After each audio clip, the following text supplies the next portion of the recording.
Nakatayo ako sa labas ng simbahan. Suot ang surgical gown na puno ng dugo ng batang iniligtas ko. Habang sa loob, ang lalaking mahal ko ay nangangako ng habambuhay sa iba. Walang paliwanag, walang patawad.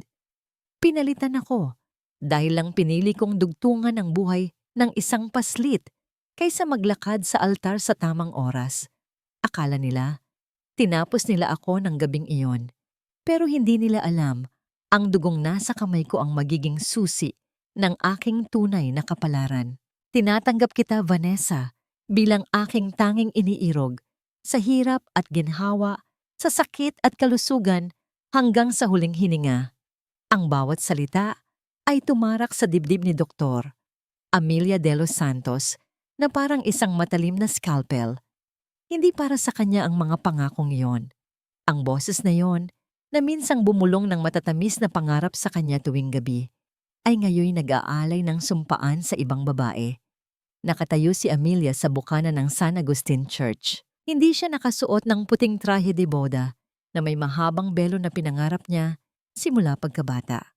Sa halip, ang suot niya ay ang kanyang kupas na asul na scrub suit, basa mula sa malakas na ulan, at may mga bahid pa ng natuyong dugo. Dugo ng isang batang inagaw niya mula kay kamatayan kanina lamang.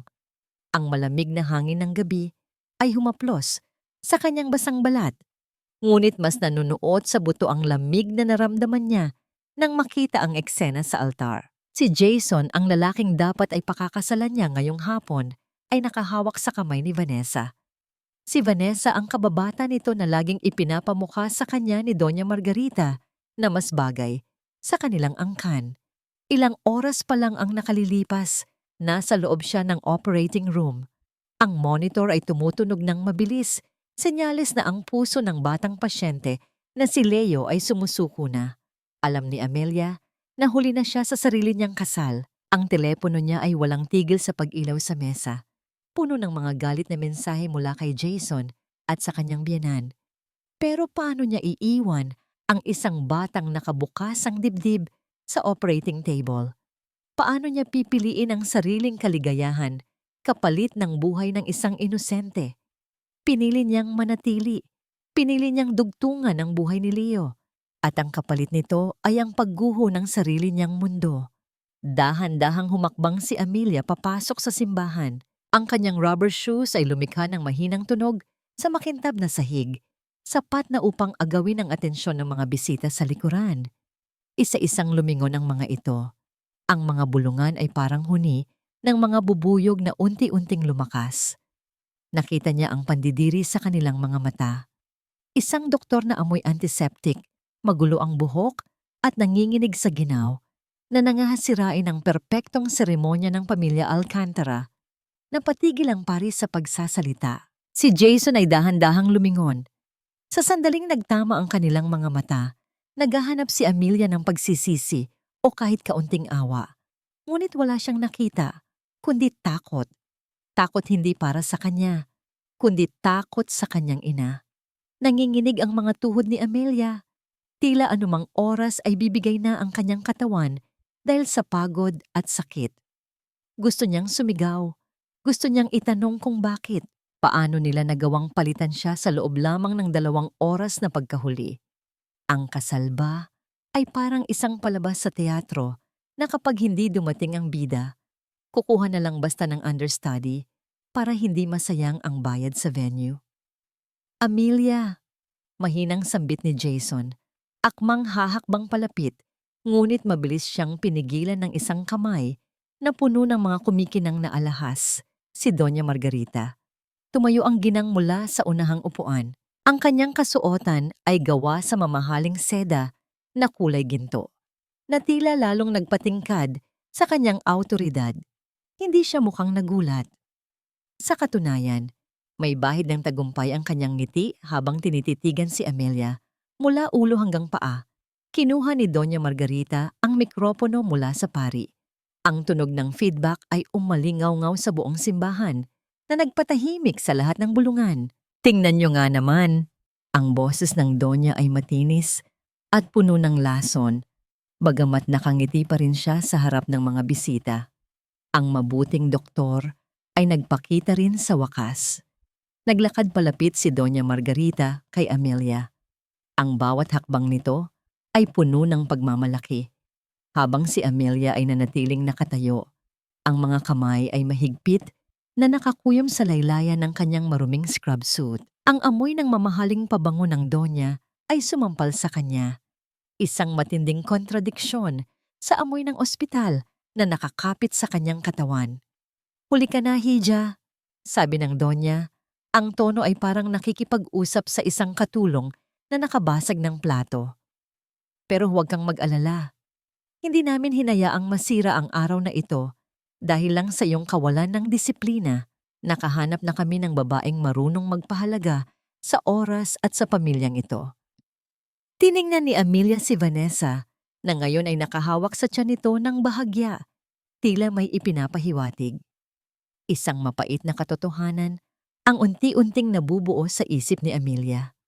Ang kasal na ito, ang mabilis na pagpapalit, hindi ito biglaang desisyon. Matagal na itong nakahanda. Hinihintay lang nila siyang magkamali. Bakit? Ang tanging salitang lumabas sa tuyong lalamunan ni Amelia. Ang boses niya ay basag. Halos hindi marinig. Bakit? Ulit ni Doña Margarita na para bang isang nakakatawang biro ang tanong na yon. Lumapit pa ito lalo hanggang sa ang mukha na lang nila ang magkaharap. Wala ng mikropono pero sapat ang lakas ng boses nito para marinig ng mga nasa unahan. Dahil ang kailangan ng anak ko ay isang asawa, hindi isang bayani. Ang kailangan ng pamilyang Alcantara ay isang babaeng magbibigay ng tagapagmana, hindi isang babaeng mas inuuna pa ang buhay ng ibang tao kaysa sa sarili niyang kasal. Tinuro ng Donya ang pinto ng simbahan. Ang kanyang daliri ay nanginginig sa galit at pandidiri. "Lumayas ka dito. Wala kang lugar sa bahay ng Diyos at lalong wala kang lugar sa pamilyang ito. Bumalik ka sa mga pasyente mo. Tutal, mas mahalaga naman sila sa'yo kaysa sa amin na nagpakain at nagpaaral sa'yo. 'Di ba?" Napakawalang utang na loob. Ang mga salitang walang utang na loob ay tumama kay Amelia nang higit pa sa anumang sampal. Iyon ang kadena na itinali sa kanya simula nang kupkupin siya ng pamilyang ito bilang ulila. At ngayon, ginamit nila yon para durugin siya sa harap ng daan-daang tao. Wala nang luha ang lumabas sa mga mata ni Amelia. Ubos na. Ang natira na lang ay ang panginginig ng kanyang mga kalamnan at ang pagbigat ng kanyang dibdib. Tinalikuran niya ang altar. Tinalikuran niya si Jason na nakayuko lang at hindi man lang siya maipagtanggol. Sa kanyang paghakbang palabas, ang tanging naririnig niya ay ang muling pagtugtog ng musika ng kasal. Tila ba walang nangyari?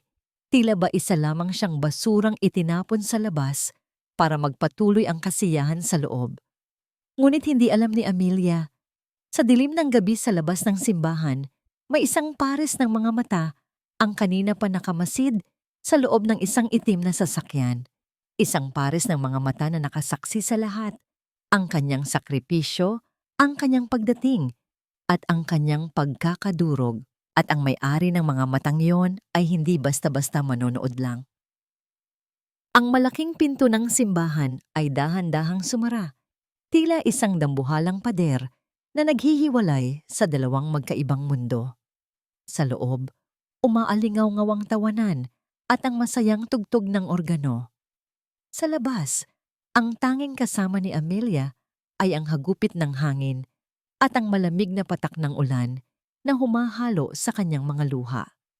Napasandal siya sa malamig na pader ng simbahan, ang kanyang mga binti ay tuluyan nang nanghina.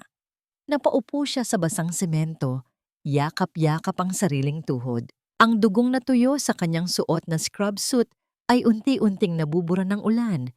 Ngunit ang sugat sa kanyang puso ay tila lalong lumalalim at nagnanaknak. "Amelia?" Isang boses ang bumasag sa katahimikan. Inangat ni Amelia ang kanyang paningin. Si Vanessa yon. Suot ang puting traje de boda na dapat ay para kay Amelia. Nakasilong siya sa isang malaking payong na hawak ng isang katulong.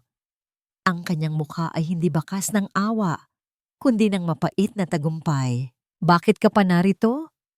Hindi ka ba napapagod na ipahiya ang sarili mo? Maanghang na tanong ni Vanessa. Humakbang siya palapit. Ang dulo ng kanyang mamahaling belo ay nababasa na ng tubig sa sahig, pero tila wala siyang pakialam. Bakit, Vanessa? Tanong ni Amelia sa gitna ng panginginig. Kaibigan kita. Alam mong matagal naming pinlano ni Jason ang araw na ito. Paano niyo nagawa ito sa akin sa loob lang ng 2 oras? Isang mapait na tawa ang pinakawalan ni Vanessa. Yumuko siya ng bahagya upang mas mapagmasdan ang kalagayan ni Amelia. 2 oras? Amelia, masyado kang nagpapakapagod sa ospital kaya hindi mo napapansin ang mga nangyayari sa paligid mo. Bulong ni Vanessa, ang kanyang boses ay puno ng lason. Hindi ito plano ng 2 oras lang. Ilang buwan na kaming magkasama ni Jason at heto ang katotohanang hindi kayang gamutin ng pagiging doktor mo. Kinuha ni Vanessa ang kamay ni Amelia at sa pilitang ipinatong ito sa kanyang tiyan na wala pang bakas ng umbok. Buntis ako, Amelia, at si Jason ang ama. Sa tingin mo ba, mas pipiliin ni Tita Margarita ang isang ulilang katulad mo kaysa sa akin na magdadala ng tunay na apo sa kanilang angkan? Ang pagdating mo ng huli ay isang magandang dahilan lang para tuluyan kanilang itapon. Tila tumigil ang pag-ikot ng mundo para kay Amelia. Ang bawat salita ni Vanessa ay parang mga karayom na isa-isang itinusok sa kanyang sentido. Ang pagtataksil ay hindi pala isang aksidente, kundi isang maingat na laro kung saan siya ang tanging talunan. At isa pa, dagdag ni Vanessa habang itinutuwid ang kanyang pagkakatayo. Huwag ka nang bumalik sa kondo.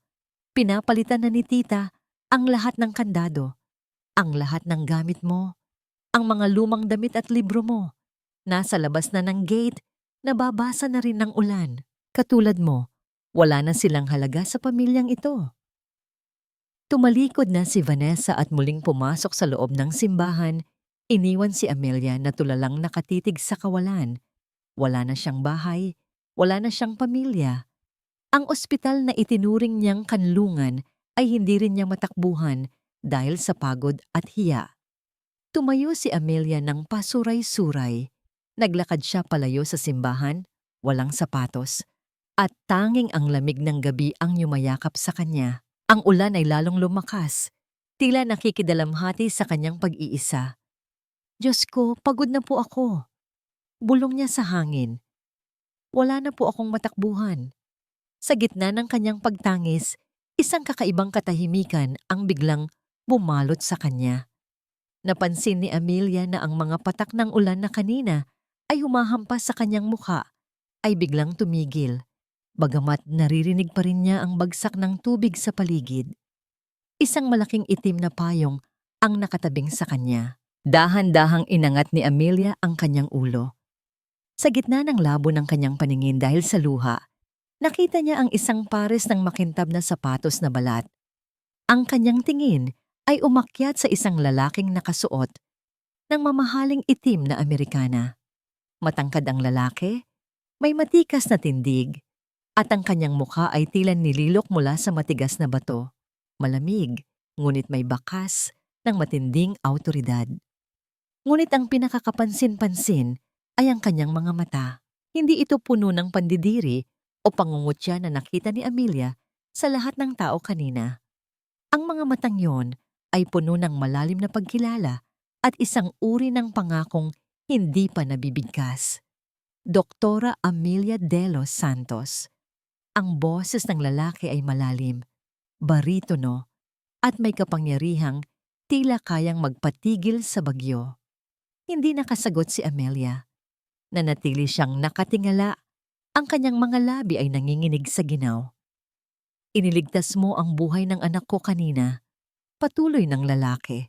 Ang kanyang kamay, na may suot na mamahaling relo, ay dahan-dahang bumaba upang alukin si Amelia. Ang batang yon, ang tanging mundo ko, At habang ginagawa mo ang lahat para dugtungan ang hininga niya, hinayaan mo ang sarili mong mundo na gumuho. Hinawakan ng lalaki ang nanginginig na kamay ni Amelia. Ang init ng palad nito ay tila isang kuryenteng gumising sa namamanhid na katawan ng doktor. Hindi ko hinahayaang mabaon sa utang na loob ang mga taong mahalaga sa akin, sabi ng lalaki, habang dahan-dahang itinatayo si Amelia mula sa pagkakasubasob sa putikan.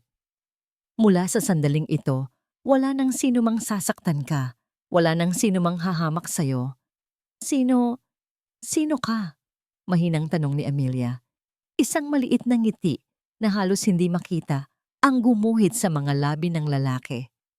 Gabriel Mondragon, at simula ngayong gabi, ako ang magsisilbing kanlungan mo. Binuhat ni Gabriel si Amelia na tila ba wala itong bigat. Isang itim na sasakyan ang dahan-dahang huminto sa kanilang tapat. Ang pinto ay bumukas at ang init mula sa loob ng sasakyan ay tila isang paanyaya sa isang bagong buhay. Bago sila pumasok, lumingon si Amelia sa direksyon ng simbahan kung saan naroroon ang kanyang nakaraan.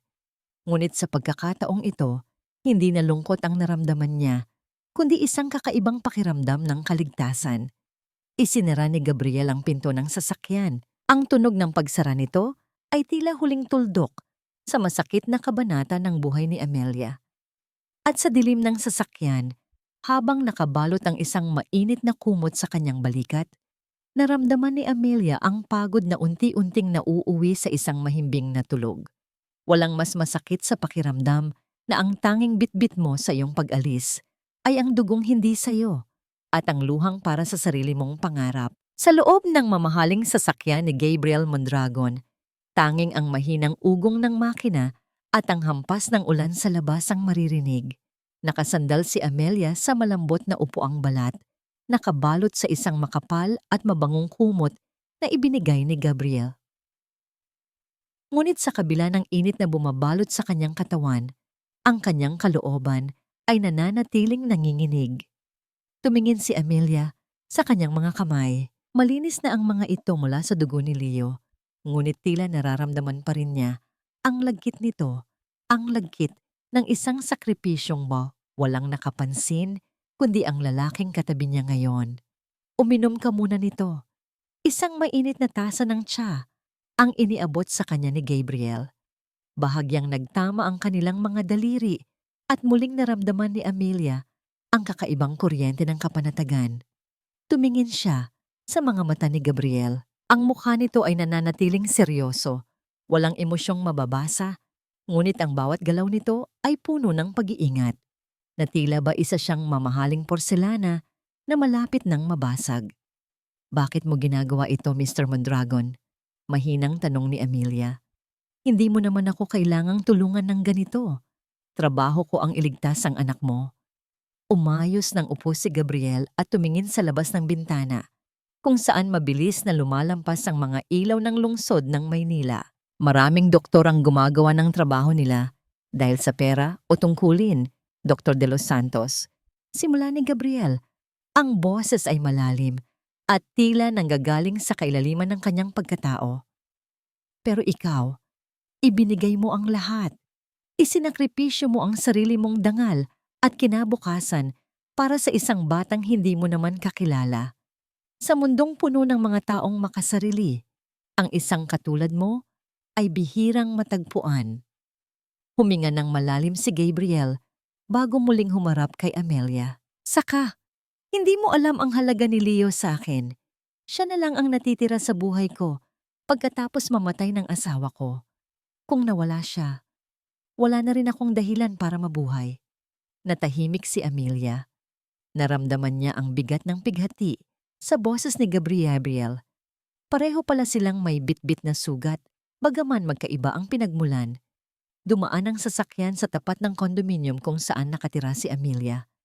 Napatitig siya sa labas. Doon sa ilalim ng ulan, nakita niya ang mga kahon ng kanyang gamit.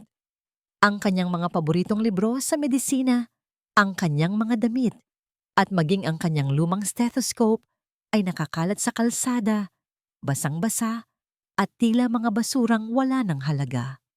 Sa taas, sa balkonahe ng kanyang dating unit, nakita niya ang anino ni Jason at Vanessa. Nagtatawanan sila habang may hawak na baso ng alak. Tila nagdiriwang ng kanilang bagong simula sa ibabaw ng kanyang pagkawasak. Isang matalim na hapdi ang gumuhit sa dibdib ni Amelia. Gusto niyang bumaba at isigaw sa kanila ang lahat ng kanyang galit. Ngunit naramdaman niya ang hawak ni Gabriel sa kanyang braso. "Huwag," sabi ni Gabriel. Ang boses ay malamig at puno ng babala. "Huwag mong sayangin ang luha mo sa mga taong hindi marunong rumespeto sa'yo. Ang pinakamagandang higanti ay ang ipakita sa kanilang kaya mong maging masaya nang wala sila." "Pero wala na akong matutuluyan, Mr. Mondragon," hikbi ni Amelia. Tuluyan nang bumigay ang kanyang katatagan. "Wala na akong trabaho, wala na akong bahay, wala na akong kahit ano." Dito na inilahad ni Gabriel ang kanyang plano. Isang alok na tila isang pinto patungo sa isang mundong hindi kailanman inakala ni Amelia na mapapasukan niya. "Sumama ka sa'kin," sabi ni Gabriel. "Hindi bilang isang pulbi o isang taong kinakaawaan. Gusto kitang kuning personal na doktor ni Leo. Kailangan niya ng masusing pag-aalaga habang nagpapagaling sa operasyon. Mayroon akong hasyenda sa Batangas, ang Hacienda de Luna. Malayo ito sa ingay ng Maynila, malayo sa mga taong nananakit sa'yo." Napatigil si Amelia sa pag-iyak. Tiningnan niya ang seryosong mukha ni Gabriel. "Hacienda? Doon ka maninirahan," patuloy ni Gabriel. "Ibibigay ko ang lahat ng kailangan mo. Bibigyan kita ng sahod na triple sa kinikita mo sa ospital. Wala kang iisiping bayad sa kuryente, pagkain o upa. Ang tanging tungkulin mo lang ay tiyaking gagaling ang anak ko." Umiling si Amelia. Ang kanyang pagiging mapagpakumbaba ay muling nangingibabaw. "Mr. Mondragon, napakalaki ng alok mo. Parang utang na loob na naman ito na hindi ko mababayaran." "Hindi ito utang na loob, Doktora de los Santos," mabilis na sagot ni Gabriel. "Ito ay isang kontrata, isang professional na kasunduan.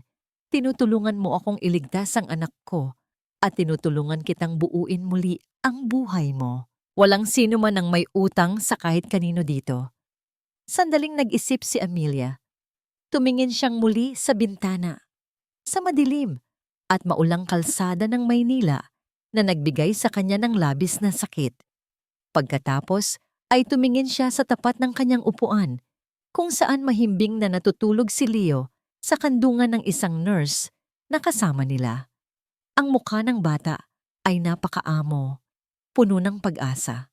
Naisip ni Amelia ang lahat ng sulyap ng pandidiri ng mga tao sa simbahan, ang mga masasakit na salita ni Doña Margarita at ang kataksilan ni Jason.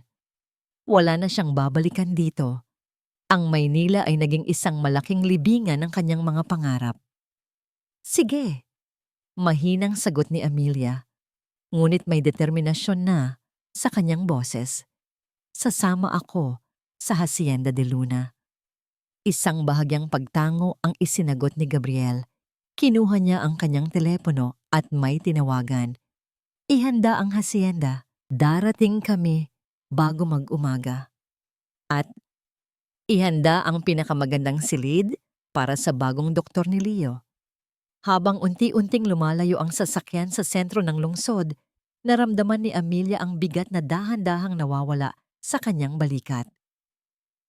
Ang mga ilaw ng Maynila ay unti-unting naglalaho sa likuran, pinalitan ng kadiliman ng mga puno at ang amoy ng basang lupa.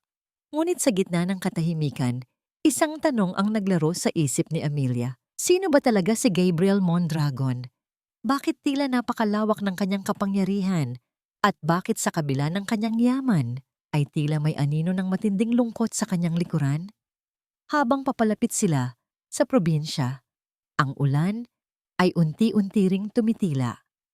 Isang maliit na liwanag ng buwan ang sumilip sa pagitan ng mga ulap na tila nagbibigay ng hudyat na sa kabila ng bawat unos may bagong bukas na naghihintay. Ngunit hindi alam ni Amelia Ang pagtapak niya sa Hacienda de Luna ay hindi lang simula ng kanyang paggaling.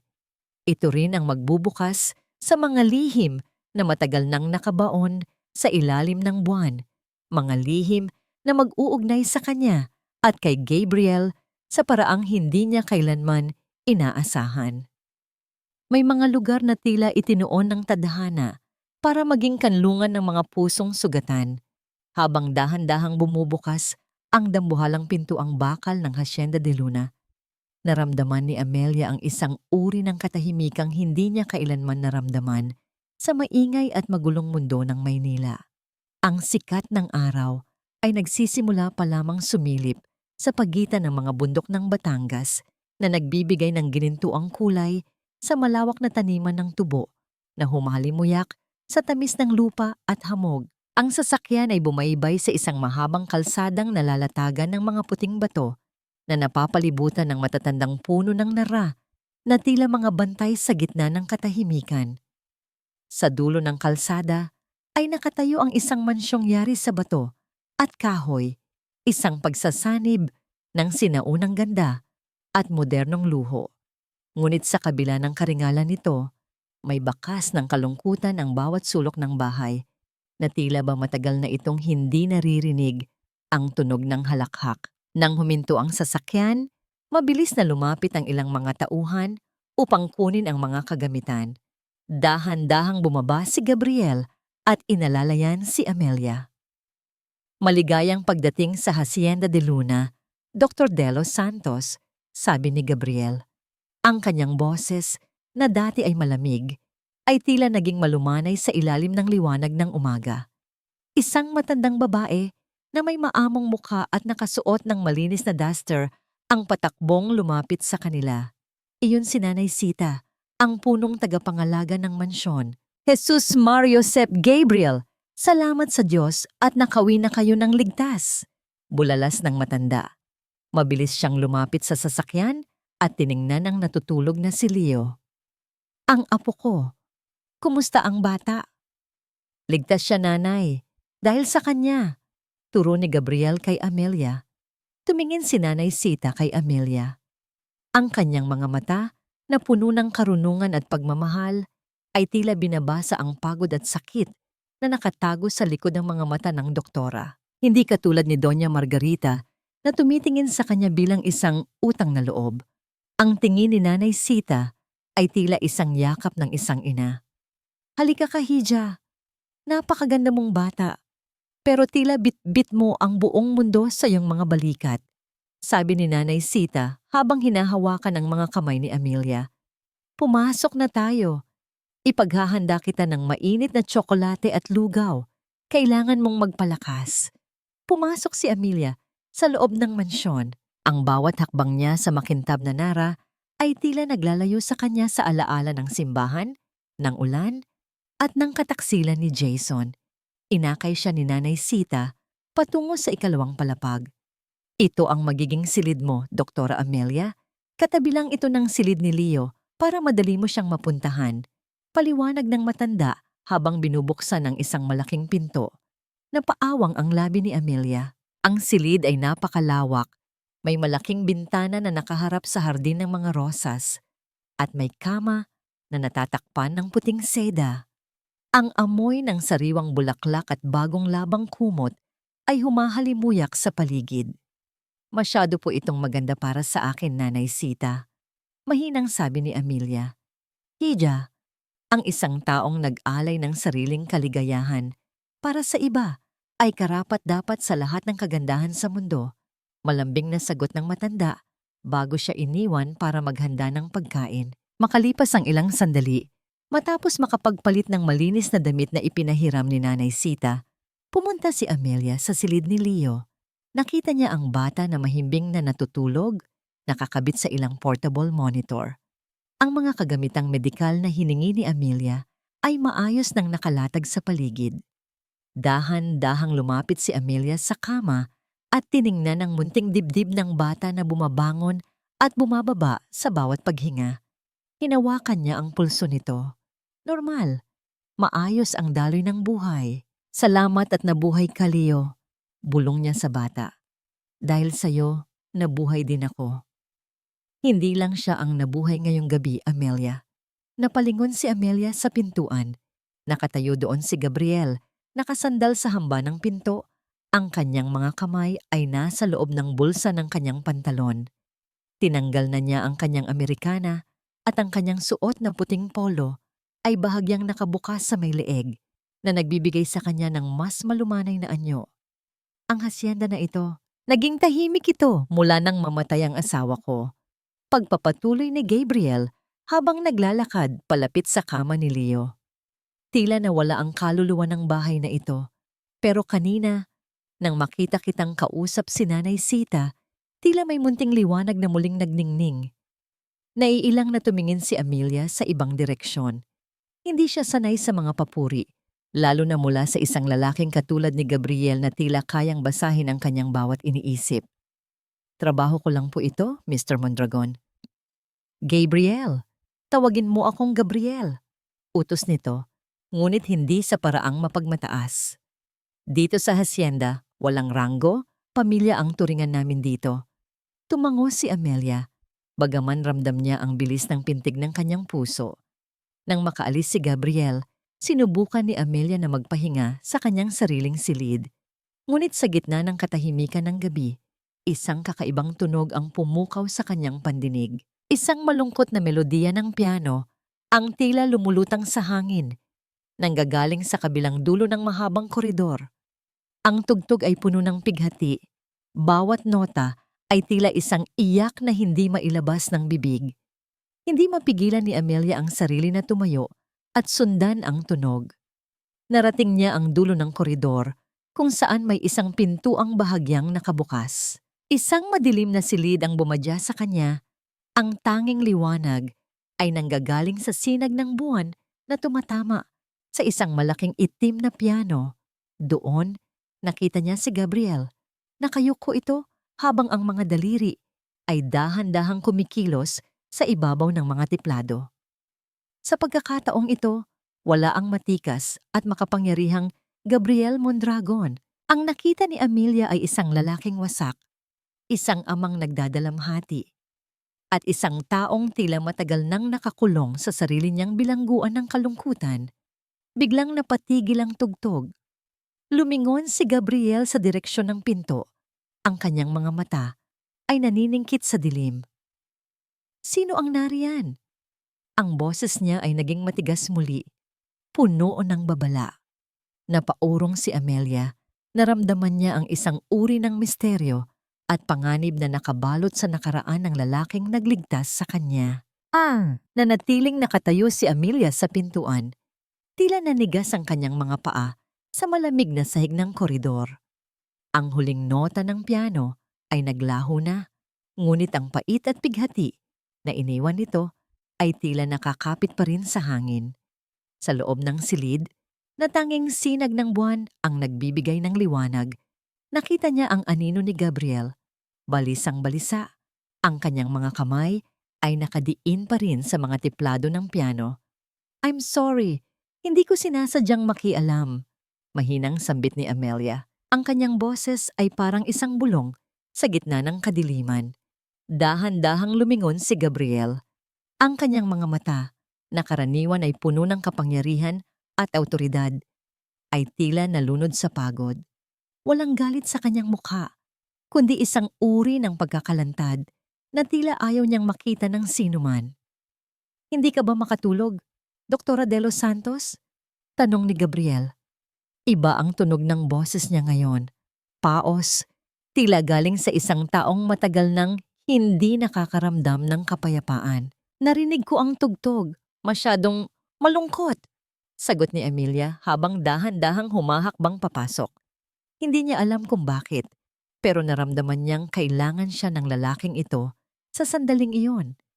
Hindi bilang isang empleyado, kundi bilang isang kapwa pusong alam ang pakiramdam ng mawalan. Huminga ng malalim si Gabriel at sumandal sa kanyang upuan. Tiningnan niya ang piano. Ang kanyang mga daliri ay dahan-dahang humaplos sa mga puting tiplado nito nang walang nililikhang tunog. Paborito itong tugtugin ni Isabela, ang asawa ko. Panimula ni Gabriel, ito ang unang pagkakataon na binanggit niya ang pangalan ng yumaong asawa. Tuwing gabi bago matulog si Leo, tinutugtugan niya kami. Pero simula nang mamatay siya, bawat nota na naririnig ko ay parang paalala kung gaano ako kabigo. Bakit mo nasabing bigo ka, Gabriel? Lumapit pa si Amelia. Sapat na para makita ang panginginig ng mga kamay ni Gabriel. Dahil kahit gaano karami ang pera ko, kahit gaano kalawak ang lupang pag-aari ko, hindi ko nagawang iligtas ang buhay niya. Namatay siya sa panganganak kay Leo. Mapait ang nangiti na gumuhit sa mga labi ni Gabriel. Kaya siguro ganito na lang ang takot ko para sa anak ko. Pakiramdam ko, kapag nawala pa si Leo, tuluyan ang maglalaho ang huling alaala niya. Naramdaman ni Amelia ang isang pamilyar na hapdi. Naalala niya ang sarili niyang mga magulang na nawala ng maaga at ang pakiramdam ng pag-iisa sa kabila ng pag-aalaga ng ibang tao. Ngunit higit sa lahat, naiintindihan niya ang bigat ng pananagutan na nararamdaman ni Gabriel. Hindi mo kasalanan ang nangyari, Gabriel, malumanay na sabi ni Amelia. Minsan, may mga bagay sa medisina at sa buhay na hindi natin hawak. Pero ang pananatiling nakakulong sa dilim ay hindi ang paraang gusto ni Isabela para sa inyo ni Leo. Hindi sumagot si Gabriel. Nanatili siyang nakatingin sa labas ng bintana sa mga puno ng nara na tila nakikinig sa kanilang usapan. Tumalikod si Amelia at lumabas sandali. Ngunit bumalik din makalipas ang ilang minuto, dala ang isang baso ng mainit na tubig na may limon at pulot. Inilapag niya ito sa tabi ng piano. Uminom ka muna nito. Makakatulong ito para makatulog ka ng maayos, sabi ni Amelia. Ang kanyang boses ay puno ng kalinga. Ang uri ng kalinga na matagal nang hindi nararanasan ni Gabriel. Tumingin si Gabriel sa baso. Pagkatapos ay kay Amelia. Sa sandaling iyon, ang distansya sa pagitan nila, ang pagiging boss at empleyado, ay tila naglaho. May isang tahimik na pagkakaunawaan na nabuo sa pagitan ng dalawang taong parehong winakasan ng nakaraan ang kanilang mga pangarap. Salamat, Amelia. Mahinang sabi ni Gabriel. Matulog ka na, Gabriel. Bukas, kailangan ka ni Leo. At kailangan mong maging malakas para sa kanya. Isang huling dalangiti ang ibinigay ni Amelia bago siya dahan-dahang lumabas ng silid. Hindi napansin ni Amelia na habang naglalakad siya pabalik sa kanyang silid, sinusundan siya ng tingin ni Gabriel. Ang lamig na dati ay bumabalot sa puso ng lalaki ay tila nagsisimula ng matunaw. Kinaumagahan, maagang nagising si Amelia upang suriin ang kalagayan ni Leo. Maayos ang recovery ng bata at ang masayang tawa nito habang kinakausap ang kanyang mga laruan ay nagbibigay ng buhay sa mansyon. Ngunit habang nag-aalmusal si Amelia kasama si Nanay Sita sa kusina, biglang tumunog ang telepono sa sala, ang landline na bihirang tumunog sa hasyenda. Nakita ni Amelia ang pagbabago sa mukha ni Nanay Sita nang sagutin nito ang tawag. Ang matanda ay tila naging balisa. Ang kanyang mga kamay ay humigpit sa hawakan ng telepono. Sino po ang tumatawag, Nanay Sita? Tanong ni Amelia nang maibaba ng matanda ang telepono. Ang pamilya Alcantara, hiha.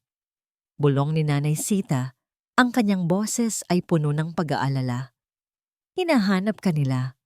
Mukhang nalaman nila na narito ka sa Hacienda de Luna.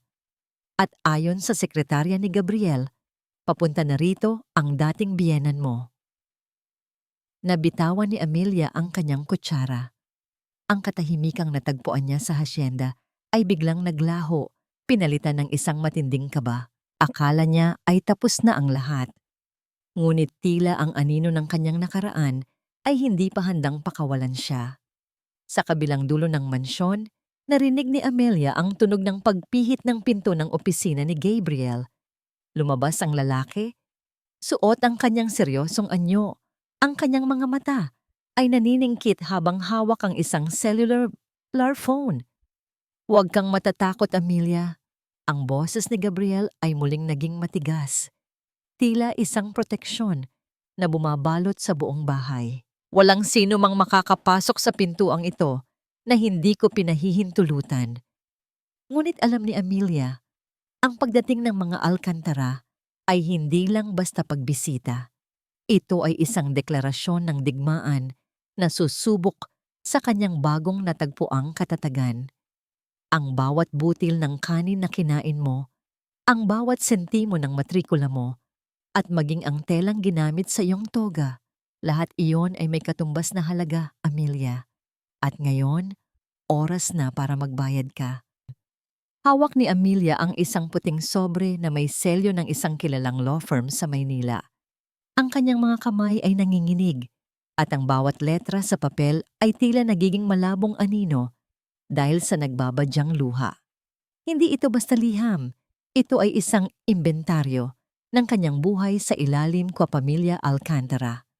Nakalista doon ang bawat gastos mula noong kolehiyo hanggang sa pagtatapos niya ng medisina na may kasama pang interes, 5 milyong piso. Yun ang presyong itinakda ni Doña Margarita para sa kanyang utang na loob. Napatitig si Amelia sa malawak na bintana ng kanyang silid sa Hacienda de Luna. Ang payapang tanawin ng mga puno ng nara at ang banayad na sikat ng araw ay tila isang malupit na biro kumpara sa bagyong namumuo sa loob ng kanyang dibdib. Saan siya kukuha ng ganoon kalaking halaga? Ang tanging yaman niya ay ang kanyang stethoscope at ang kanyang dangal na unti-unti ring tinatapak-tapakan. Doktora, Amelia, maayos lang ba kayo? Ang malambing na boses ni Nanay Sita ay nagpabalik sa kanya sa realidad. Nakatayo ang matanda sa may pinto, may dalang tray ng merienda, ngunit ang kanyang mukha ay bakas ng pag-aalala. Hindi nakasagot si Amelia. Sa halip, dahan-dahang nalaglag ang papel mula sa kanyang kamay at lumapag sa sahig. Mabilis itong pinulot ni Nanay Sita. 5 milyon? Jesus Mario Sep! Bulalas ng matanda nang mabasa ang nakasulat. Anong klaseng mga tao sila? Pamilya ang turingan nyo. Pero bakit parang binibenta ka nila sa palengke? Iyon po ang tingin nila sa akin, Nanay Sita. Mapait na sagot ni Amelia. Isang investment. At ngayong hindi na ako magiging manugang nila, gusto nilang bawiin ang bawat piso na nagastos nila. Sa gitna ng kanilang usapan, naririnig nila ang tunog ng isang sasakyang huminto sa harap ng mansyon. Hindi ito ang sasakyan ni Gabriel. Ang tunog ng makina ay mas maingay. Tila nagmamadali, puno ng kayabangan. Pinalis ni Amelia ang kanyang luha tumingin sa labas. Isang kulay pilak na sedan ang nakaparada. Bumaba mula roon ang isang lalaking nakasuot ng barong, ang abogado ng pamilya Alcantara. Kasunod nito ay si Jason. Mukhang pagod si Jason, magulo ang buhok, at hindi makatingin ng diretsyo, ngunit nananatili siya sa likod ng kanyang abogado. Nandito sila! Bulong ni Amelia. Ang takot na kanina ay nararamdaman niya ay napalitan ng isang matinding panliliit. Bumaba si Amelia sa sala. Kasunod si Nanay Sita. Nakita niya si Jason na nakatayo sa gitna ng maringal na sala ng mga Mondragon, tila isang batang naliligaw. Amelia! Tawag ni Jason. May bakas ng pagmamakaawa sa kanyang boses, pero mas nangingibabaw ang kawalan ng paninindigan. Sana maintindihan mo, nagigipit ang kumpanya ni Mama. Ang utang mo, malaking tulong yon para maisalba ang negosyo namin. Utang, Jason? Ang boses ni Amelia ay nanginginig sa galit. Iyon ba ang tingin niyo sa 10 taon na pagsisilbi ko sa inyo na para akong isang gamit na kailangang bayaran ng renta? Huwag na nating pahabain ito, Dr. De Los Santos. Singit ng abogado. Nakalagda ka sa isang kasunduan noong pinag-aaral ka pa nila. Utang na loob man o obligasyong legal, kailangan mong magbayad sa loob ng 7 araw. Kung hindi ay mapipilitan kaming sampahan ka ng kaukulang kaso na sisira sa iyong lisensya bilang doktor. Napahawak si Amelia sa gilid ng mesa. Ang banta sa kanyang lisensya ay ang pinakamasakit na dagok. Ang pagiging doktor, ang tanging bagay na nagbibigay sa kanya ng halaga. 7 araw? Ulit ni Amelia. Saan ako kukuha ng ganoong halaga sa loob ng 1 linggo? Iyan ang problema mo, hindi amin. Ang boses ni Doña Margarita ay umalingaw-ngaw mula sa speaker ng telepono na hawak ng abogado. Naka-loudspeaker ito. Kung hindi mo kayang magbayad, bumalik ka rito. Lumuhod ka sa harap ko at pirmahan mo ang dokumentong nagsasabing magtatrabaho ka para sa amin nang walang sahod habang buhay. Iyan lang ang tanging paraan para mapatawad ko ang kawalang-hiyaan mo. Ang bawat salita ng Donya ay parang latigo na humahampas sa pagkatao ni Amelia. Parang gusto na niyang lamunin ng lupa sa harap ng mga tauhan ng mansyon na nakakarinig sa usapan. Ngunit bago pa man makasagot ang abogado, isang mabigat na hakbang ang narinig mula sa hagdanan. Ang hangin sa loob ng sala ay biglang naging malamig, vapuno kwa tensyon. Si Gabriel, nakatayo siya sa may paanan ng hagdan. Ang kanyang mga mata ay naniningkit. Ang kanyang anyo ay tila isang dambuhalang handang Manila. Dahan-dahan siyang naglakad palapit. Ang bawat tunog ng kanyang sapatos sa sahig ay tila isang babalakwa kamatayan. Sino ang nagbigay sa inyo ng pahintulot na pumasok sa pamamahay ko, bamang insulto ng aking panauhin? Ang boses ni Gabriel ay mahina, pero puno ng awtoridad na nagpatahimik maging sa abogado. Mr. Mondragon, ito ay usaping legal sa pagitan namin, pa ni Amelia. Hindi natapos ng abogado ang kanyang sasabihin dahil itinaas ni Gabriel ang kanyang kamay. Wala akong pakialam sa usaping legal nyo, sabi ni Gabriel habang tinititigan si Jason ng may matinding pandidiri. Ang nakikita ko rito ay isang lalaking hindi kayang buhayin ang sariling kumpanya kaya nagnanakaw sa pawis ng isang babaeng minsan niyang pinangakuan ng kasal. Lumapit si Gabriel kay Amelia, humawak sa kanyang balikat. Ang init ng kanyang palad ay tila isang kalasag na bumabalot sa nangangatog na katawan ko, Doktora. 5 milyon? Kinuha ni Gabriel ang sobre mula sa mesa, patiningnan ito ng panandalian bago ito punit-punitin sa harap ni Jason. Ang mga piraso ng papel ay nagliparan sa sahig na parang mga tuyong dahon. Ipadala niyo ang tunay na billing sa opisina ko. Babayaran ko ang bawat sentimo. Gabriel, hindi. Pigil ni Amelia. Ang kanyang puso ay naghahalo ang hiya, pasasalamat. Huwag kang mag-alala, Amelia, bulong ni Gabriel sa kanya. Ngunit ang kanyang tingin ay nananatiling nakatitig kay Jason. Pagkatapos kong bayaran ang utang na ito, sisiguraduhin kong wala na kayong karapatang banggitin ang pangalan niya. At tandaan niyo ito, bawat sentimong ibabayad ko sa inyo ay magiging simula ng inyong pagbagsak. Namutla si Jason. Alam niya ang kapangyarihan ni Gabriel Mondragon. Hindi lang pera ang usapan dito. Ito ay isang babala na ginalaw nila ang maling tao. Nang makaalis si Jason ang abogado, muling bumalik ang katahimikan sa mansyon. Ngunit para kay Amelia, ang bagyo ay hindi pa tapos. Tumingin siya kay Gabriel. Ang kanyang mga mata ay puno ng katanungan takot. Bakit mo ginawa yon, Gabriel? Ngayon, may utang na naman ako. Sa'yo naman. Hikbi ni Amelia. Humarap si Gabriel sa kanya, hinawakan ang kanyang magkabilang balikat, tumingin ng diretso sa kanyang mga mata. Wala na ang galit doon, kundi isang uri, katapatan na hindi pa kailanman nakita ni Amelia. Hindi mo ito utang, Amelia. Ito ay bayad sa buhay ng anak ko, sabi ni Gabriel. Pero kung iniisip mo pa rin ang utang na loob, may isang bagay akong hihilingin sa'yo, kapalit nito. Napatigil si Amelia. Ano yon? Tumingin si Gabriel sa dako ng silid ni Leo bago muling tumingin kay Amelia. Ang kanyang susunod na sasabihin ay magbabago sa takbo ng kanilang relasyon habang buhay. Hindi mababayaran ng kahit anong halaga ang katahimikan ng puso. Matapos ang magulong eksena kasama ang mga Alcantara, tila naging mas protektado ang Hacienda de Luna. Ang mga gwardiya sa tarangkahan ay naging mas mahigpit. Ngunit sa loob ng mansyon, ang hangin ay naging mas magaan. Tila ba ang pagpunit ni Gabriel sa sobre ng utang ay naging simbolo rin ng pagpunit sa mga tanikala ng nakaraan ni Amelia. Isang linggo na ang lumipas. Ang sikat ng araw sa Batangas ay napakatingkad, nagbibigay ng buhay sa malawak na taniman. Si Leo ay mabilis na nagpapagaling. Ang bawat tawa ng bata ay tila isang himig na nagpapangiti maging sa mga pinakamatigas na sulok ng mansyon. Tita Amy, Papa, look! The mangoes are so big! Sigaw ni Leo habang nakaturo sa dambuhalang puno ng mangga sa likod ng mansyon.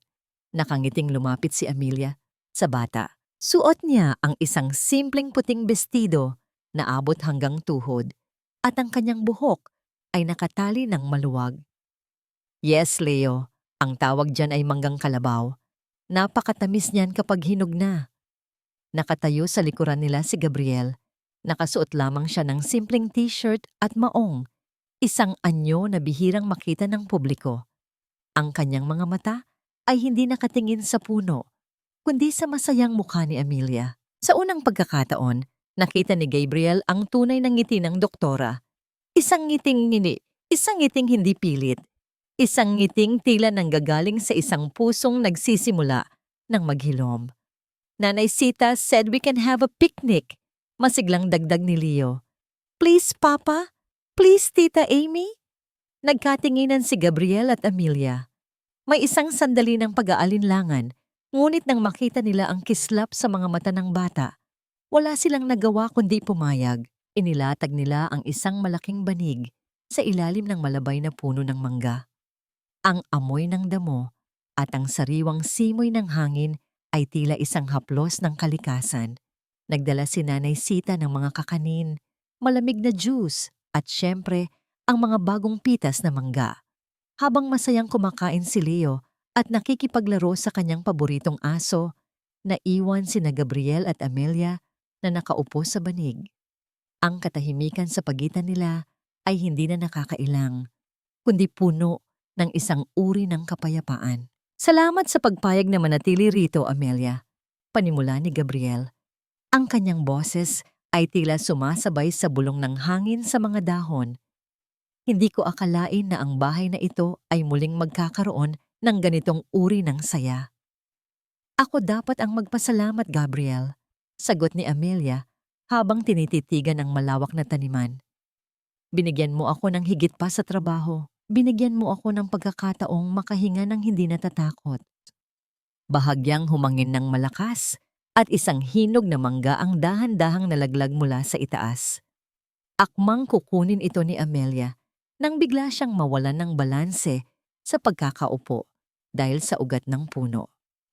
Ingat! Mabilis na kumilos si Gabriel. Sa isang iglap, naramdaman ni Amelia ang matitigas na bisig ng lalaki na pumalibot sa kanyang baywang upang pigilan ang kanyang pagtumba. Nagtagpo ang kanilang mga mata sa napakalapit na distansya. Nararamdaman ni Amelia ang mainit na hininga ni Gabriel sa kanyang mukha at ang bango ng sandalwood at preskong hangin na nagmumula rito. Tila tumigil ang oras. Ang tanging naririnig ni Amelia ay ang mabilis na tibok ng sarili niyang puso na tila nakikipagkarera sa katahimikan ng paligid. Ang mga mata ni Gabriel ay tila may gustong sabihin, isang kumpisal na hindi maibigkas, isang pagnanais na higit pa sa pasasalamat. Dahan-dahang inayos ni Gabriel ang pagkakaupo ni Amelia, ngunit hindi niya agad binitawan ang kamay nito. Ang kanyang hinlalaki ay dahan-dahang humaplos sa balat ni Amelia, isang simpleng paghawak na tila nagpaliyab sa buong pagkatao ng doktora. Anong pangarap mo, Amelia? Mahinang tanong ni Gabriel, tila ayaw basagin ng mahiwagang sandali. Bukod sa pagiging doktor, ano ang gusto mong marating? Napatitig si Amelia sa malayo, sa abot tanaw kung saan humahalik ang langit sa mga bundok. Gusto ko lang magkaroon ng sariling maliit na klinik sa isang probinsyang katulad nito, bulong ni Amelia. Isang lugar kung saan hindi kailangang magbayad ng malaki ang mga tao para lang mabuhay. Gusto kong makitang lumalaking malusog ang mga batang katulad ni Leo nang walang inaalalang utang. Tumingin siya kay Gabriel. Ikaw? Ano ang pangarap ng isang Gabriel Mondragon na tila nasa kanya na ang lahat? Isang malungkot na ngiti ang gumuhit sa mga labi ni Gabriel. Dati, ang pangarap ko lang ay protektahan ang yaman ng pamilya ko. Pero ngayon, ang pangarap ko na lang ay makitang masaya ang mga taong mahalaga sa akin. Ang makitang ligtas si Leo at ang makitang hindi na muling iiyak ang babaeng nagligtas sa amin. Muling nagtagpo ang kanilang mga paningin. Wala nang kailangan pang sabihin. Ang bawat titig ay tila isang pangako ng proteksyon at pag-ibig na unti-unting namumukadkad sa gitna ng hasyenda. Ngunit ang kapayapaang yon ay biglang nagambala nang marinig nila ang mabilis na yabag ng isang katulong o na tumatakbo patungo sa kanila mula sa mansyon. Ang mukha nito ay bakas ng takot. Sir Gabriel, Dr. Amelia, may mga tao pong nagpipilit pumasok sa gate. Hingal na sabi ng katulong. Isang babaeng nagngangalang Vanessa, sinasabi niyang kailangan niyang makausap si Amelia dahil nanganganib daw ang buhay niya at ng batang dinadala niya. Ang kislap sa mga mata ni Amelia ay biglang naglaho, pinalitan ng isang malamig na kaba. Ang nakaraan ay tila isang anino na ayaw siyang tantanan kahit sa gitna ng paraisong natagpuan niya. Tumingin si Gabriel sa direksyon ng gate. Ang kanyang mukha ay muling naging matigas na parang bato. Hinawakan niya ng mahigpit ang kamay ni Amelia. Tila sinasabing hindi niya hahayaang may muling manakit dito. Manatili ka rito, kasama si Leo, Amelia. Utos ni Gabriel. Ako ang haharap sa kanila. May mga multo ng kahapon na hindi namamatay sa alaala, kundi muling nabubuhay para maningil ng pansin. Habang naglalakad si Gabriel patungo sa dambuhalang pintuang bakal ng hasyenda, nanatili si Amelia sa ilalim ng puno ng mangga. Yakap ang natatakot na si Leo. Ngunit sa bawat segundong lumilipas, ang kaba sa kanyang dibdib ay tila isang tambol na bumibilis ang tibok. Hindi siya maaaring magtago habang buhay. Kung gusto niyang maging malaya, kailangan niyang harapin ang dahilan ng kanyang pagkakadurog. Stay here with Nanay Sita, Leo. I'll just talk to Papa. Bulong ni Amelia bago dahan-dahang tumayo at sumunod kay Gabriel. Nang marating niya ang tarangkahan, nakita niya ang isang tanawing hinding-hindi niya inakalang mangyayari. Ang makinis at laging maayos na si Vanessa ay nakatayo sa labas ng rehas, basang-basa ng pawis, gusot ang damit, at ang kanyang buhok ay tila hindi na suklay ng ilang araw. Wala na ang mapagmataas na babaeng nagsuot ng kanyang traje de boda sa altar. Amelia! Amelia, please! Parang awa mo na! Pagsusumamo ni Vanessa nang makita ang doktora. Ang kanyang mga daliri ay nakakapit sa malamig na bakal ng gate, nanginginig, at tila mawawalan ng lakas. Huminto si Gabriel sa harap ni Amelia, tila isang pader na hindi matitibag. I told you to stay inside, Amelia. Ang boses niya ay mababa, ngunit puno ng pag-aalala. I need to face this, Gabriel. Mahinang sagot ni Amelia. Tumingin siya kay Vanessa. Anong ginagawa mo rito, Vanessa? Pagkatapos ng lahat ng ginawa niyo sa akin, may mukha ka pa bang ihaharap? Wala na akong ibang matakbuhan, Amelia. Hikbi ni Vanessa. Napaluhod siya sa semento, sa labas ng mansyon. Iniwan na ako ni Jason. Matapos malaman ni Tita Margarita na hindi pala kay Jason ang batang dinadala ko. Pinalayas nila ako. Pinahiya nila ako sa harap ng lahat. Ninakaw nila ang lahat ng pera ko. Isang malamig na katahimikan ang bumalot sa paligid. Tumingin si Amelia kay Gabriel na ang mga mata ay nananatiling matigas. Ang karma ay tila mabilis na humabol sa babaeng kumuha ng lahat mula sa kanya. At bakit ka sa akin lalapit? Tanong ni Amelia. Ako ang babaeng pinahiya mo. Ako ang babaeng ninakawan mo ng kinabukasan. Dahil ikaw lang ang mabuting tao na kilala ko. Sigaw ni Vanessa sa gitna ng yak. Amelia, nagdurugo ako. ang baby ko. Baka mawala siya. Please, bilang isang doktor, parang awa mo na. Huwag mo kaming hayaang mamatay dito sa kalsada. Naramdaman ni Amelia ang pamilyar na kurot sa kanyang puso. Ang kanyang sumpa bilang doktor ay muling nakikipagbuno sa kanyang galit bilang isang nasaktang babae. Tumingin siya sa tiyan ni Vanessa. Kahit anong sama ng ina, ang inosenteng buhay sa loob nito ay walang kasalanan. Akmang hahakbang si Amelia para buksan ang gate nang pigilan siya ni Gabriel sa braso. Ang hawak nito ay mahigpit, hindi para saktan siya, kundi para paalalahanan siya. Amelia, baka patibong lang ito, babala ni Gabriel. After everything they did, do you really want to let her in? Tumingin si Amelia ng diretso sa mga mata ni Gabriel. Gabriel, hindi ko siya pinapatawad, pero doktor ako. Hindi ko kayang talikuran ang isang taong nangangailangan ng tulong medikal. Kahit sino pa siya, iyon ang pagkakaiba ko sa kanila. Dahan-dahang binitawan ni Gabriel ang braso ni Amelia. May bakas ng paghanga at takot sa kanyang mga mata. You're too good for this world, Amelia. Binuksan ng mga gwardya ang gate. Mabilis na lumapit si Amelia kay Vanessa at inalalayan itong tumayo. Ramdam ni Amelia ang init ng lagnat sa balat ni Vanessa at ang panginginig ng buong katawan nito. Ngunit bago pa man sila makapasok sa loob, isang itim na van ang mabilis na huminto sa likuran ni Vanessa. Bumukas ang pinto at lumabas si Jason kasama ang dalawang lalaking mukhang mga tauhan ng pamilya Alcantara. Vanessa, akala mo ba matatakasan mo ang mga utang mo? Sigaw ni Jason. Ang kanyang mukha ay puno ng galit at desperasyon. Mukhang tuluyan na ngang bumagsak ang pamilya nito at sinusubukan na lang bumawi sa pamamagitan ng pananakit. Napatago si Vanessa sa likod ni Amelia. Amelia, tulungan mo ako. Kukunin nila ako. Humarap si Gabriel sa mga bagong dating. Ang kanyang tindig ay tila isang leon na handang pumatay para protektahan ang kanyang teritoryo. Ang hangin sa paligid ay biglang uminit, puno ng tensyon na tila sasabog anumang sandali. Jason Alcantara, ang boses ni Gabriel ay tila galing sa ilalim ng lupa. Nakapanginig balat. Isang hakbang papalapit sa tarangkahang ito at sisiguraduhin kong hindi mo na makikita ang sikat ng araw bukas.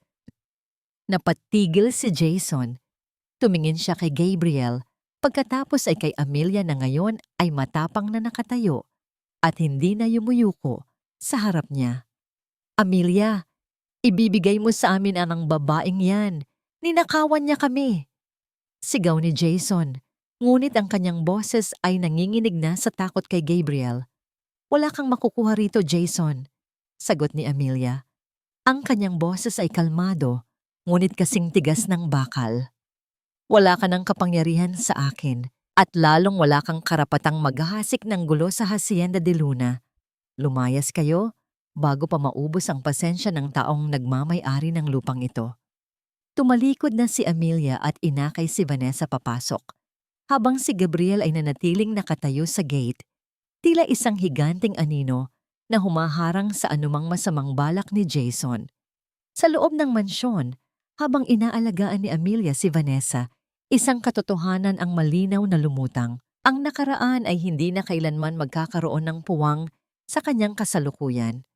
Ngunit sa bawat tulong na ibinibigay niya sa kanyang kaaway, isang bagong tanong ang nabubuo sa kanyang isipan. Hanggang kailan siya magiging ligtas sa ilalim ng pakpak ni Gabriel? At ano ang gagawin niya kapag nalaman niya ang kaligtasang tinatamasa niya ay may kaakibat na mas malalim na lihim mula sa nakaraan ni Gabriel at ng pamilya Alcantara? Ang tunay na katarungan ay hindi laging dumarating sa anyo ng marahas na ganti. Minsan, ito ay dahan-dahang dumarating sa pamamagitan ng panunood sa pagguho ng mga pader na itinayo sa ibabaw ng kasinungalingan. Sa loob ng maliit na klinika sa hacienda, tahimik na kumikilos si Amelia. Ang amoy ng antiseptic at ang mahinang tunog ng oxygen concentrator ay pumupuno sa silid. Nakahiga si Vanessa, maputla at mahina, malayo sa mapang-aping babaeng nakita ni Amelia sa simbahan. Matapos ang ilang oras na gamutan, naging matatag na ang kalagayan nito at ng batang dinadala nito. Bakit? Bakit mo pa rin ako tinutulungan? Mahinang tanong ni Vanessa. Ang kanyang mga mata ay nakatingin sa kisame, puno ng kahihiyan. Itinigil ni Amelia ang pag-aayos ng suwero. Tumingin siya kay Vanessa nang may kalmado at malinis na kalooban.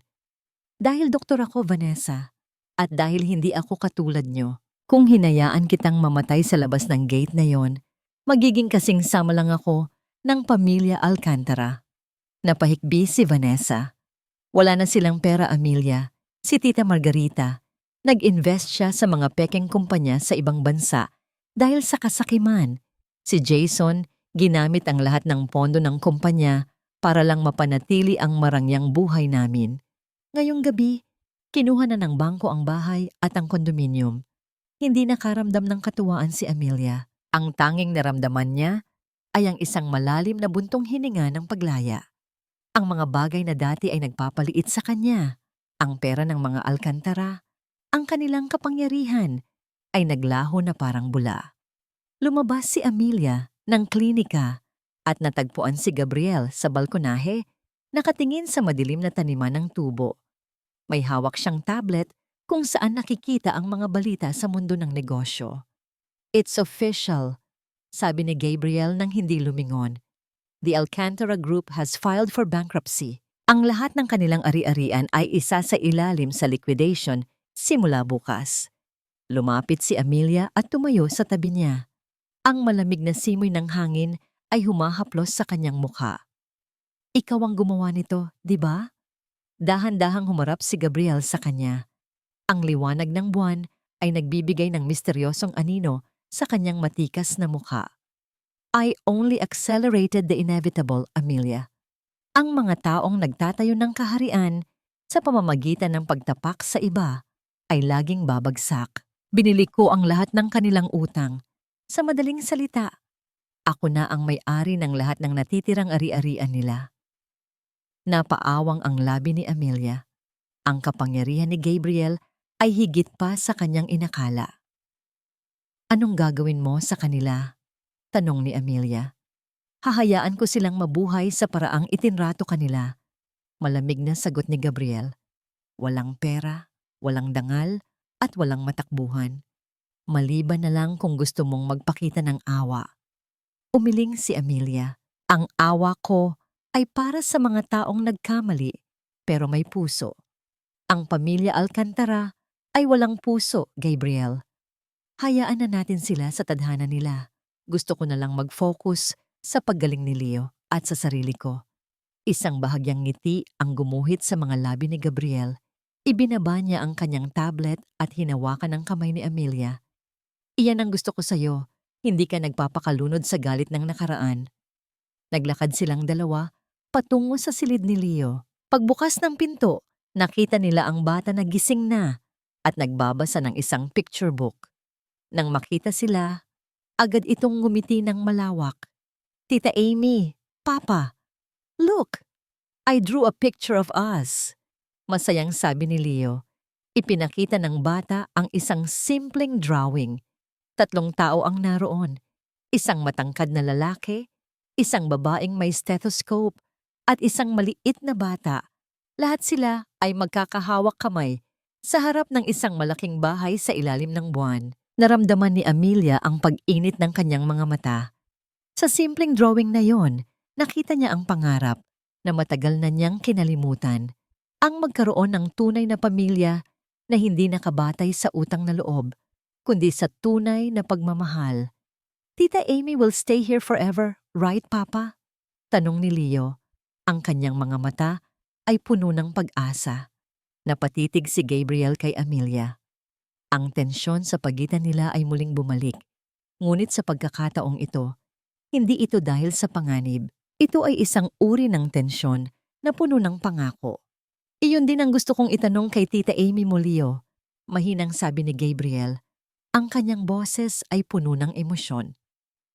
Sandaling natahimik ang paligid. Ang tanging naririnig ay ang tibok ng puso ni Amelia at ang malayo na huni ng mga kuliglig. Akmang sasagot na si Amelia nang biglang marinig ang isang malakas na tunog ng telepono mula sa sala ng mansyon. Mabilis na bumaba si Nanay Sita para sagutin ito. Makalipas ang ilang sandali, umakyat ang matanda na putlang-putla ang muka. Gabriel, Amelia, pautal-utal na sabi ni Nanay Sita. Ang ospital sa lungsod. Si Doña Margarita daw. Inatake sa puso nang malaman ng balita tungkol sa pagkalugi nila. At ang sabi ng doktor, wala daw gustong pumirma ng mga papeles para sa operasyon niya. Si Jason, nawawala. Ang katahimikan sa loob ng silid ay naging mabigat. Tumingin si Gabriel kay Amelia. Naghihintay ng kanyang magiging reaksyon. Ang babaeng nagpahirap sa kanya ng 10 taon ay nag-aagaw buhay ngayon. At tanging ang pirma ni Amelia bilang nag-iisang taong may legal na koneksyon pa sa kanila o bilang isang lisensyadong doktor na kakilala nila ang maaaring maging susi para sa huling pagkakataon nito. Hahayaan mo ba siyang mamatay sa paraang hinayaan kanyang madurog, Amelia? Tanong ni Gabriel. Tila sinusubok ang hangganan ng kanyang kabutihan. Ang katahimikan sa silid ay tila isang mabigat na kumot na bumabalot sa bawat isa. Tumingin si Amelia sa drawing ni Leo, ang imahe ng isang pamilyang magkahawak kamay sa ilalim ng buwan. At pagkatapos ay tumingin siya kay Gabriel. Ang balita tungkol kay Doña Margarita ay isang matalim na paalala na ang nakaraan, kahit gaano mo gustong ibaon, ay laging may paraan para magparamdam. Amelia, mahinang tawag ni Gabriel. Ang kanyang tinig ay tila isang angkla sa gitna ng nagngangalit na emosyon ni Amelia. Hindi mo kailangang gawin ito. Hindi mo kailangang maging tagapagligtas ng taong sumira sa'yo. Huminga ng malalim si Amelia. Naramdaman niya ang panginginig ng kanyang mga daliri. Ngunit hindi iyon dahil sa takot. Iyon ay dahil sa bigat ng desisyong kailangan niyang gawin. Hindi ko ito gagawin para sa kanya, Gabriel, sabi ni Amelia. Ang boses ay kalmado na, ngunit puno ng paninindigan. Gagawin ko ito para sa sarili ko. Ayaw kong mabuhay ng may dalang multo ng konsensya. Bilang doktor, hindi ko kayang talikuran ang isang pasyenteng walang-wala na. Kahit pa ang taong iyon ang nagtapon sa akin sa kalsada. Isang saglit na katahimikan ang namayani bago dahan-dahang tumango si Gabriel. May bakas ng matinding paghanga sa kanyang mga mata. Kung ganoon, sasamahan kita. Hindi kita hahayaang harapin sila ng mag-isa. Mabilis silang naglakbay patungo sa ospital sa lungsod. Sa loob ng sasakyan, mahigpit na hinawakan ni Gabriel ang kamay ni Amelia. Habang ang labas ay mabilis na nagdadaan ang mga ilaw ng kalsada. Walang salitang namutawi sa kanilang mga labi, ngunit ang init ng palad ni Gabriel ay sapat na upang bigyan si Amelia ng lakas. Nang marating nila ang ospital, ang amoy ng luma at malamig na pasilyo ay tila sumampal sa alaala ni Amelia. Doon, sa tapat ng emergency room, nakita niya ang isang anyo na hinding-hindi niya aakalain. Si Doña Margarita, ang dating makapangyarihang ginang, ay nakahiga sa isang stretcher sa gilid ng hallway. Wala ang kanyang mga alahas, wala ang kanyang sedang kasuotan. Ang tanging natira ay isang matandang babaeng putla, nahihirapang huminga, at tila pinabayaan ng mundo. Walang Jason na nagbabantay, walang mga tauhang nag-uunahan sa paglilingkod. Doktora de los Santos, di ang tawag ng isang resident doctor na nakakilala sa kanya. Salamat at dumating kayo. Wala kaming mahanap na kamag-anak.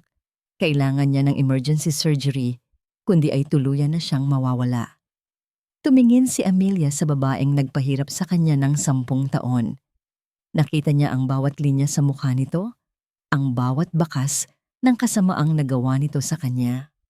Ngunit sa likod ng galit, nakaramdam si Amelia ng isang malalim na awa. Ang taong ito, sa huli, ay mas dukha pa sa pinakadukhang taong nakilala niya.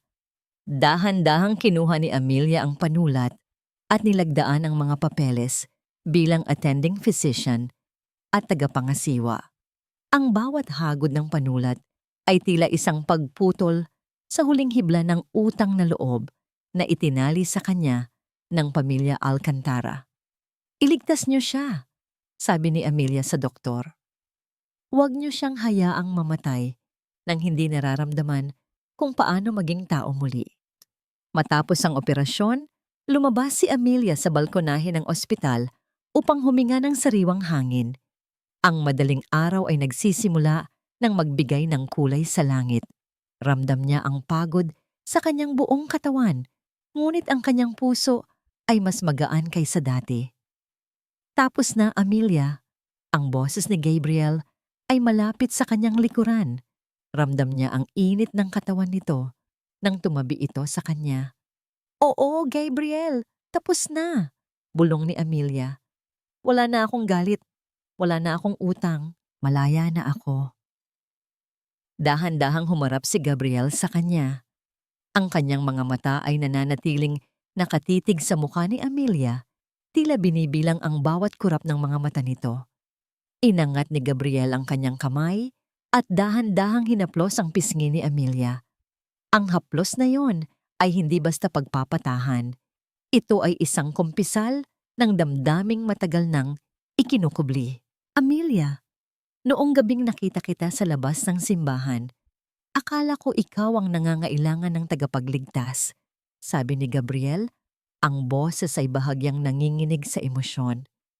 "Pero habang tumatagal, napagtanto ko na ako pala ang nangangailangan sa'yo. Ikaw ang nagturo sa akin na ang tunay na pamilya ay hindi nabubuo sa dugo o yaman, kundi sa katapatan at pagmamahal na walang hinihintay na kapalit." Hinawakan ni Gabriel ang magkabilang kamay ni Amelia. "Huwag ka nang babalik sa nakaraan mo. Manatili ka sa amin. Manatili ka sa akin. Maging bahagi ka ng pamilyang matagal ko ng pangarap buuin." Naramdaman ni Amelia ang mabilis na tibok ng kanyang puso. Ito ang sandaling matagal na niyang hinahanap. Ang pakiramdam ng pagiging sapat, ng pagiging mahalaga, at ng pagiging tahanan ng isang tao. "Gabriel," ang tanging nasabi ni Amelia bago niya isinandal ang kanyang ulo sa dibdib ni Gabriel. Narinig niya ang malakas at matatag na tibok ng puso ng lalaki na tila sumasabay sa himig ng kanyang sariling kaligayahan. Ngunit sa gitna ng kanilang yakap, isang anino ang nakatitig sa kanila mula sa madilim na sulok ng hallway. Si Jason. Nakatayo siya doon, dugyot, amoy alak, at may hawak na isang piraso ng papel. Ang kanyang mga mata ay puno ng selos at isang uri ng desperasyon na tila hindi pa tapos maningil. Hindi alam ng dalawa na ang huling hininga ng nakaraan ay susubok pang muli sa kanila bago tuluyang sumikat ang araw. Ang sikat ng araw ay dahan-dahang sumisilip sa bintana ng ospital na nagbibigay ng mahahabang anino sa pasilyong naging saksi sa napakaraming pighati at pag-asa. Habang nakasandal si Amelia sa balikat ni Gabriel, naramdaman niya ang isang uri ng katahimikang matagal na niyang ipinagkait sa sarili. Ngunit ang katahimikang yon ay biglang bumasag ng marinig ang mabilis at magulong yabag ng sapatos na papalapit sa kanila. "Amelia." Anging boses na yon, basag, puno ng desperation at pamilyar sa loob ng 10 taon, ay naging sanhi ng panandaliang pagtigil ng tibok ng puso ni Amelia. Dahan-dahan siyang humiwalay sa yakap ni Gabriel at lumingon. Nakatayo si Jason sa dulo ng pasilyo. Ang kanyang hitsura ay malayo sa dating maayos na lalaking minahal ni Amelia. Gusot ang kanyang barong, malalim ang itim sa ilalim ng kanyang mga mata, at amoy ng alak ang tila nakakapit sa kanyang hininga. Hawak niya ang isang lukot na papel, ang dokumento ng kanilang pagkakautang, at ang balita ng pagbangkarote ng pamilya Alcantara. "Jason!" Mahinang sambit ni Amelia. Walang galit sa kanyang boses, kundi isang malalim na pagkapagod. Amelia, kailangan mo akong tulungan. Mabilis na lumapit si Jason. Tila hindi napapansin ang matikas na si Gabriel na nakaharang sa kanyang daan. Si Mama, kailangan niya ng operasyon, di ba? At ikaw lang ang may pera ngayon dahil kay Mondragon. Parang awa mo na. Huwag mo kaming pabayaan. Isipin mo ang 10 taon nating pagsasama. Naramdaman ni Amelia ang muling paghihigpit ng hawak ni Gabriel sa kanyang kamay. Tila isang babala na huwag magpadala sa manipulasyon. Ang 10 taon na yon, Jason, ay tinapos mo sa loob ng 2 oras sa simbahan. Ang boses ni Amelia ay matatag, walang panginginig. Nandito ako dahil ginawa ko ang tungkulin ko bilang doktor.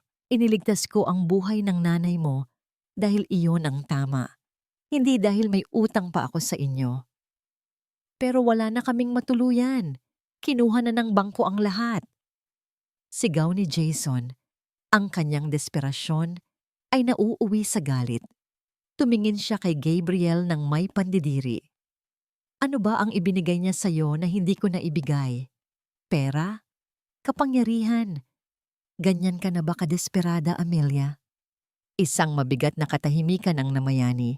Akmang hahakbang si Gabriel upang patigilin si Jason, ngunit itinaas ni Amelia ang kanyang kamay. Siya ang dapat tumapos nito. Lumapit si Amelia kay Jason. Tiningnan niya ito ng diretso sa mga mata.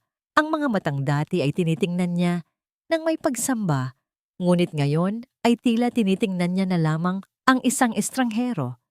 Ang ibinigay niya sa akin, Jason, ay ang bagay na hinding-hindi mo na ibigay kahit kailan. Ang boses ni Amelia ay malamig, ngunit puno ng katotohanan. Ibinigay niya sa akin ang respeto.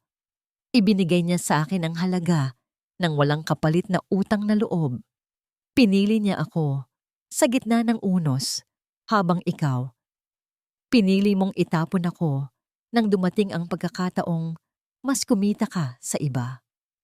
Kinuha ni Amelia ang sobre ng bill ng ospital na binayaran na niya kanina gamit ang kanyang sariling ipon mula sa sahod sa hasyenda. Inilapag niya ito sa kamay ni Jason. Iyan ang huling tulong na makukuha mo sa akin. Bayad na ang bawat butil ng kanin at bawat sentimo ng matrikulang isinumbat niyo sa akin. Mula sa sandaling ito, Jason, wala na tayong koneksyon. Huwag mo nang babanggitin ang pangalan ko at huwag mo na kaming gambalain. Amelia, please! Pilit pang humahawak si Jason sa braso ni Amelia. Ngunit mabilis siyang hinarang ni Gabriel. Huling babala, Alcantara. Ang boses ni Gabriel ay tila isang dagundong ng kulog sa tahimik na pasilyo. Lisanin mo ang lugar na ito bago ko sisiguraduhin na wala ka nang babalikang pangalan sa mundong ito. Ang bawat sentimong ibinayad ko para sa utang ni Amelia ay may kapalit na katahimikan. Huwag mong subukan ang pasensya ko. Nang makita ang talim ng tingin ni Gabriel, unti-unting nanghina si Jason. Ang kanyang pagmamataas ay tuluyan ng gumuho. Napaupo siya sa upuan ng ospital, yakap ang kanyang sarili, isang lalaking naging biktima ng sarili niyang kasakiman. Pumasok si Amelia sa silid ni Doña Margarita para sa huling pagkakataon. Nakita niya ang matanda na gising na ngunit hindi makapagsalita dahil sa stroke. Tumingin ito sa kanya. Ang mga mata nito ay wala na ang dating talim, kundi puno ng pagsisisi at takot. Hindi nagsalita si Amelia. Nilapitan niya ang matanda, inayos ang kumot nito at hinawakan ang kamay nito ng panandalian.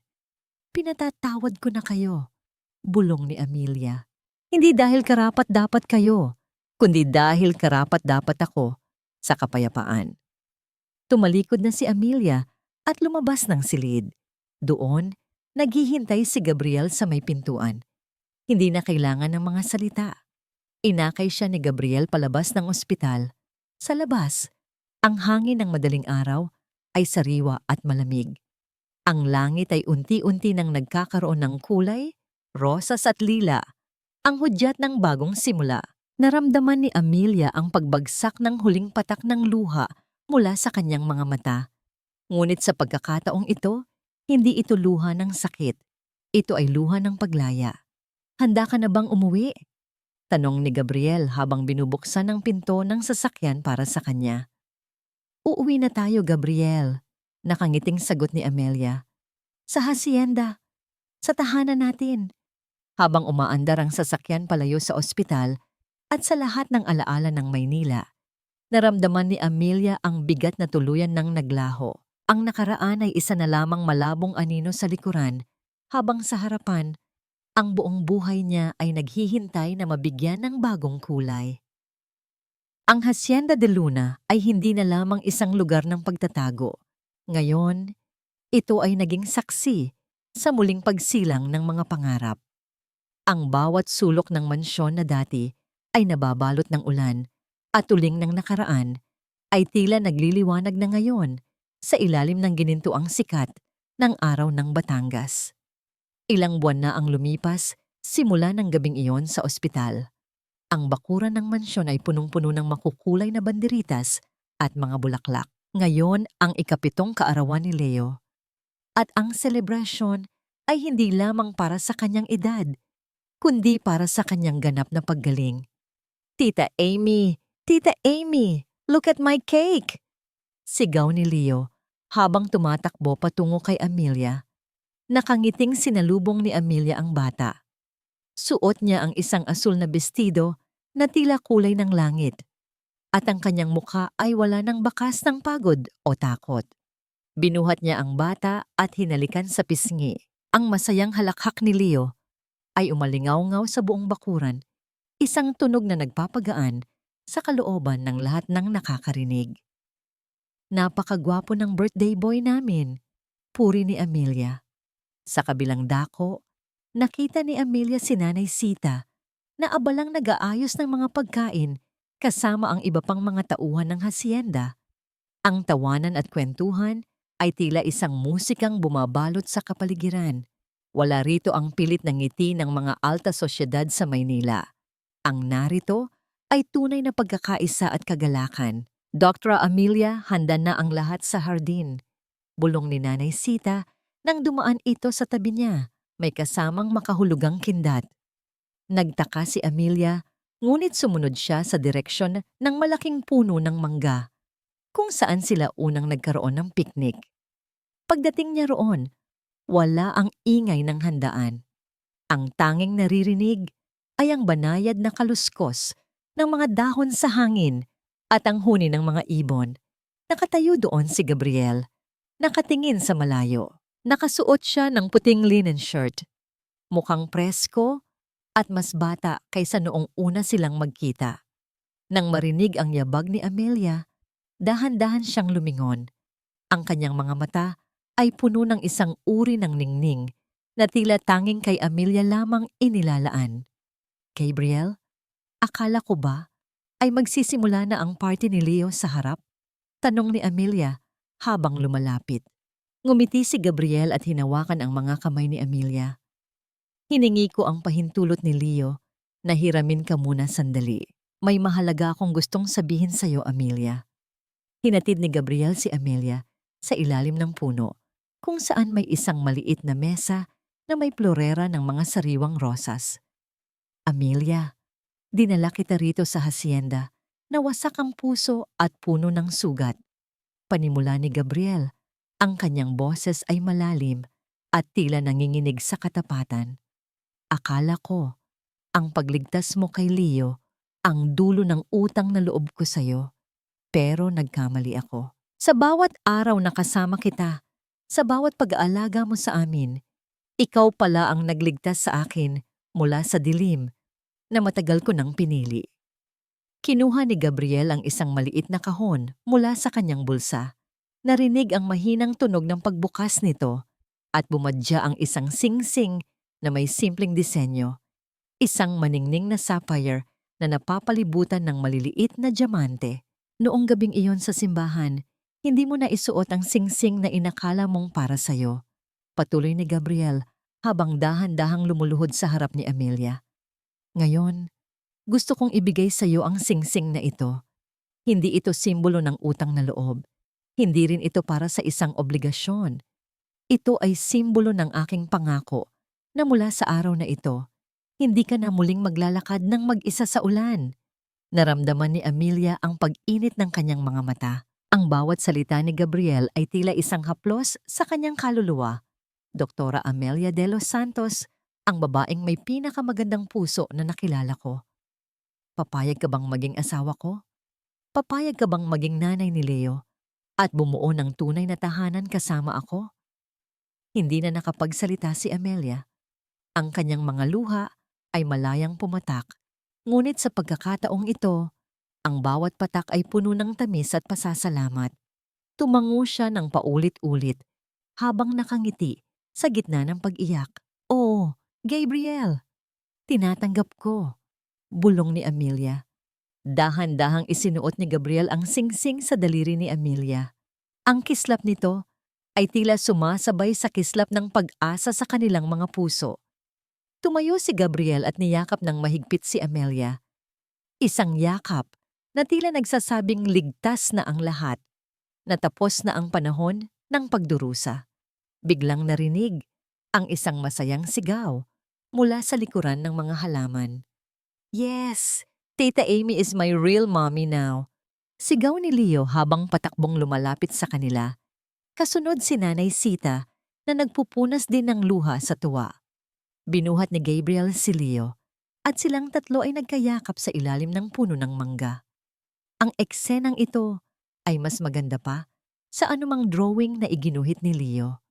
Ito ang katotohanang mas matamis pa sa kahit anong pangarap. Sa malayong lungsod, ang pangalan ng mga Alcantara ay tuluyan ng nabaon sa limot. Pero dito sa Hacienda de Luna, isang bagong kabanata ang nagsisimula. Isang kabanata na isinulat hindi sa pamamagitan ng pera o kapangyarihan, kundi sa pamamagitan ng sakripisyo, pagpapatawad, at tunay na pag-ibig. Tumingin si Amelia sa langit at sa loob-loob niya, nagpasalamat siya sa pagkakataong dumating siya ng huli sa simbahan noong gabing iyon. Dahil kung hindi siya nahuli sa maling kasal, hindi siya darating ng sakto sa tamang buhay.